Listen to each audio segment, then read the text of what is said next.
Why is CISA struggling to rebuild election security ahead of the 2026 midterm elections? The agency faces surprising challenges that put U.S. democracy at risk. Let's uncover what's really holding back progress. CISA is up against hackers who use ever more advanced tactics to infiltrate election infrastructure. These cyber threats evolve faster than defenses can adapt. From phishing scams targeting election officials to malware attacks on voting machines, the complexity strains CISA's resources and expertise. This constant game of cat and mouse means rebuilding security is not just about fixing issues, but anticipating future threats.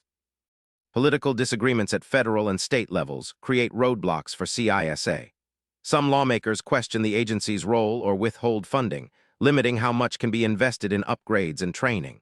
Moreover, election security is a patchwork of local jurisdictions, each with different standards and priorities. Coordinating across this fractured landscape makes rebuilding comprehensive security even tougher. Many voting systems still rely on old technology that was never designed to withstand modern cyberattacks. Upgrading or replacing this infrastructure requires time, money, and political will. Meanwhile, these legacy systems remain vulnerable. CISA's rebuilding efforts must balance securing current equipment while pushing for long-term modernization, a challenging tightrope to walk.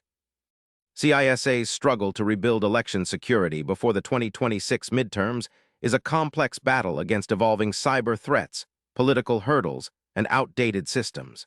Understanding these challenges reveals why election security is not simple but vital for democracy's future.